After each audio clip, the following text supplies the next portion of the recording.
Hi everybody and welcome back to my channel. This has been so exciting doing this channel. I'm having so much fun. Someone asked me the other day why I called it I'm Home, and I said, well, I was going to call it What's She Up To Now, because that's what everybody asks me all the time. But I called it I'm Home because obviously that's where I'm happiest, when I'm at home working in my flowers, my hollyhocks, roses, morning glories. I love to stay home and cook and clean and bake. So this fabric that I'm going to show you, I picked up at the thrift store the other day, and it's got my orange roses in it. It was a couple of curtain panels I got for $1, and I'm going to make an apron or dish towels or something. My sister-in-law sent me this picture of her front door yesterday, and I took it as a permission slip to start decorating for fall. So here we go. I just took a little beaded pumpkin and put it on top of a milk glass candlestick. If you can't do any more than that for fall, you're a fall decorator. There's really nothing to it. I stick flowers in, like this is just one silk flower that I stuck on a shelf somewhere. The DT just came out with these this year. Last year I bought an orange pumpkin from them.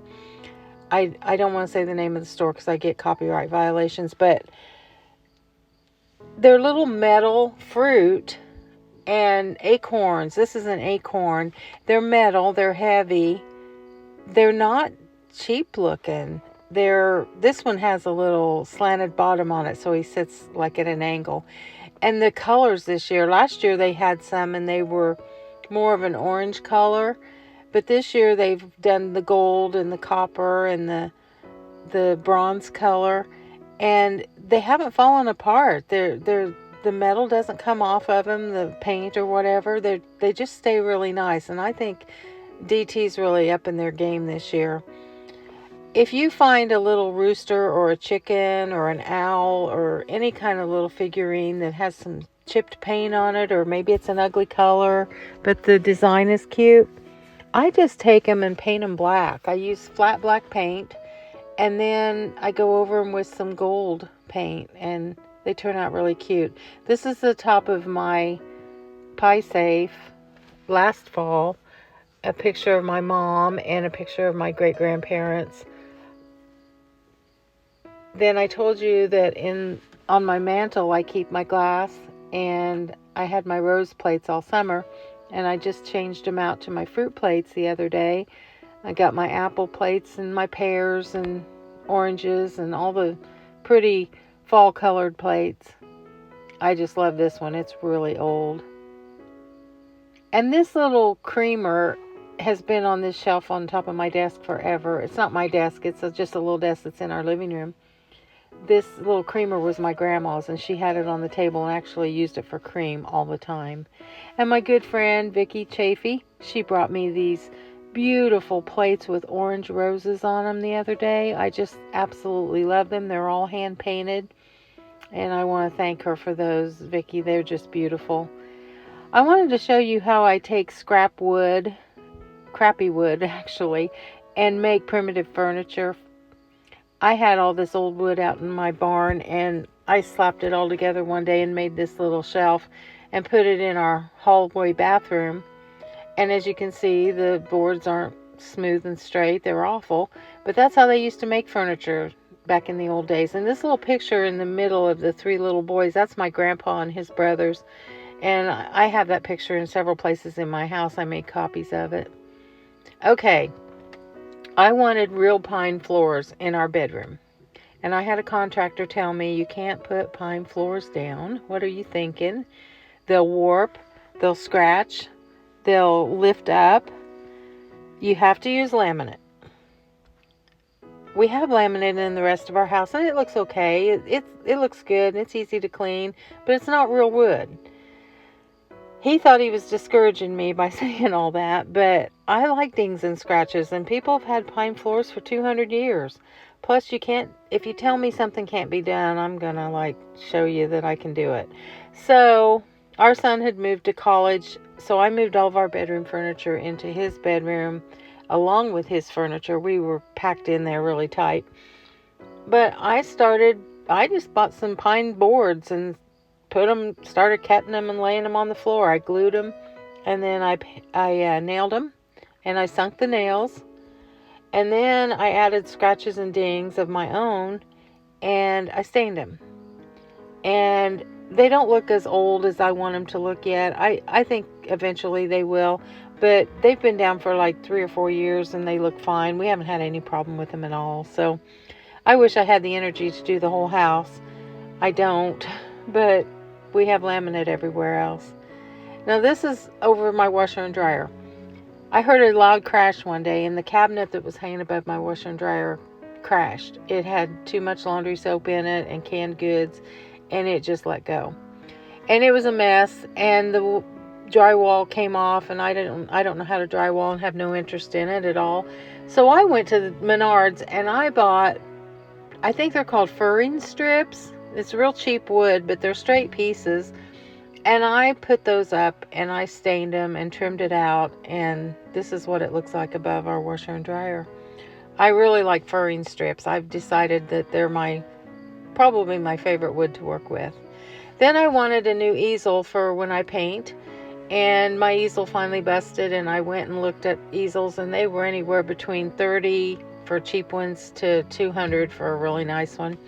So I took some scrap wood, and I had an old shelf out in the garage that I'd had for years. I decided to add the shelf to it so that I'd have a place to put my paints and my brushes and my thinner. And I had this little piece of wood trim. I think it's off of an old chair. I nailed that to the top. And then I stained the whole thing. You're not seeing the piece in the back that's hinged that makes it stand up. I hadn't taken a picture of that. But I was at the thrift store one day, and I found it's a print of a painting of my beloved man's chapel. It's where I got married, and it's the cemetery where my family's buried. And I saw it across the room, and I said, I'm buying that. It looks like man's chapel. And when I got over to it, it was man's chapel. It was $4. It's huge. It's done by a local artist, and it had an ugly frame, and of course I changed the frame, and it's sitting on that easel in our living room, and I just love it. I haven't used the easel to paint yet.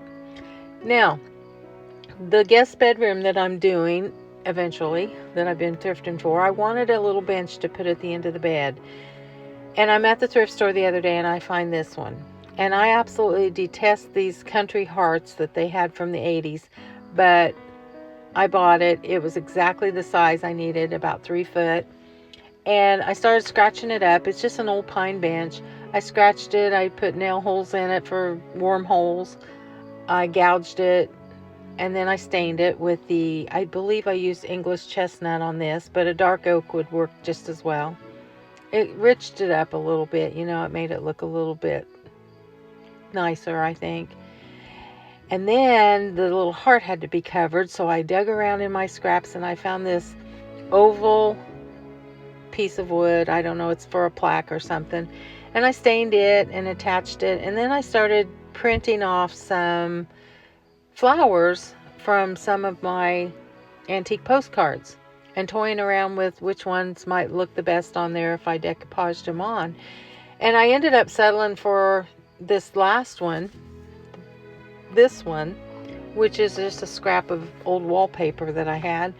And after I got it on there, I stained it, and I scratched up the wallpaper a little bit and kind of ingrained it into the wood, and it turned out really nice. It sits at the end of the bed, and it's perfect. It fits just the way I want it to. And of course, I haven't decorated it yet, but I played around with what I'm going to decorate it with. I had to take it out of the room because someone was staying in there last weekend, and I had to have room. But it turned out really cute, and I couldn't have asked for a better look.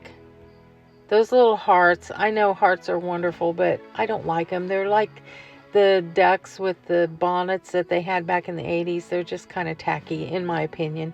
So I'm glad I found the little disc and made the roses.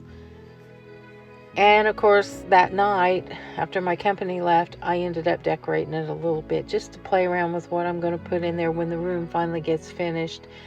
When I get the room finished, I can't wait. Well, I'm going to show you guys as I'm doing it.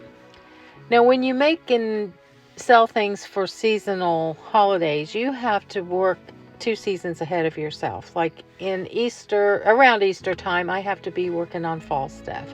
On the 4th of July, I should be working on Christmas stuff. These are some little pumpkin men heads that I put on bed springs that I make with pants from the thrift store, like men's dockers and such. I cut them and sew them, and then I paint the material, and then I put them in, I stuff them, and I put them like a little branch for each stem, and then I put them in the oven and bake them a little bit, and that makes them more primitive looking. These little pumpkins, I used glass. They're kind of like little fish bowls you get at the DT. I've seen them at thrift stores as well. And I did like a paper mache technique to it. I took tissue paper and glued onto it, and then I painted it. And you put a little candle in them, and they look really pretty. And then, of course, this time of year, well, all year long, I like to bake pies. But when it starts to get, the kids go back to school, and it seems like it's getting towards fall, I like to bake and cook and thrift. And I was in the thrift store the other day, and I found my first Flow Blue butter pat. I got it for 69 cents. I belong to a Flow Blue group on Facebook, and they're always showing their collections of butter pats, and I had never found one other than in an antique store, and they're quite expensive. So I was tickled to find this, and I posted it on their page. And of course, I used my blue and white dishes. I think food looks really good on blue and white dishes.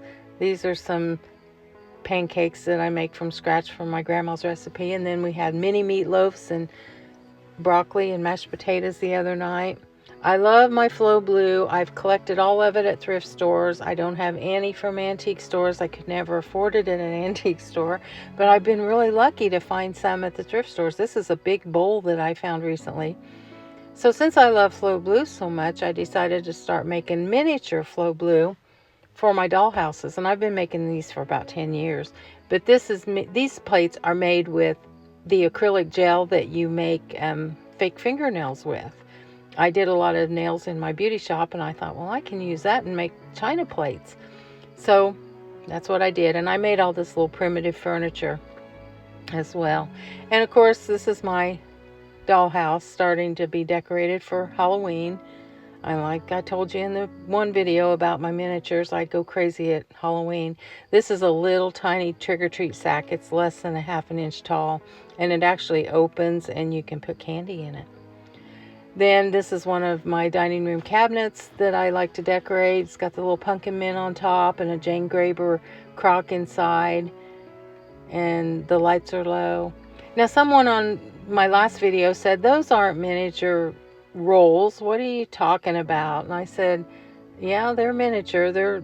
I wish I'd have taken a picture with them up against a dime or a nickel or something so you could see, but they're really made out of clay, and they're hand painted, and they have butter on them with some glaze.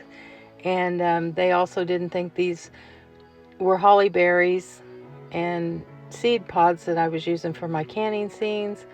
They actually are. It's hard to show unless I put like a quarter or a dime. And then I'm going to show you this little roadside find. Found it the other day just sitting alongside the road. It was kind of a maple color, and I sanded it a little bit after I cleaned it, of course, and I painted it with a satin black, and it turned out really cute. It's like a little tavern table.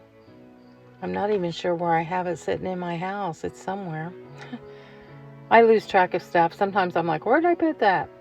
Then this is my coffee table last fall, and I know I go a little bit overboard, but I'm telling you what, if I find single candlesticks like this green one, I buy them if I like them because I use them. I don't care if I have a pair. And that bowl that's underneath the candle, it's a great big 16-inch metal bowl that's orange, and I just filled it with all kinds of stuff. And then I kind of overdo it with my flowers, but fall's so beautiful, how can you not? I'm just trying to enjoy the last of the summer flowers and sit outside at night and enjoy the last of what we have before it gets cold, and then I'll sit out there in the cold and build another fire. I really enjoyed showing you guys all this stuff, and I'm really excited about the bedroom that I'm going to do and all the stuff I've been thrifting for it. So I want you to stay tuned and and watch me do that bedroom. It's going to be really exciting. I think it's going to be in about a week. So if you like this video, please like and subscribe, and I hope it inspires you to go out and do something fun today.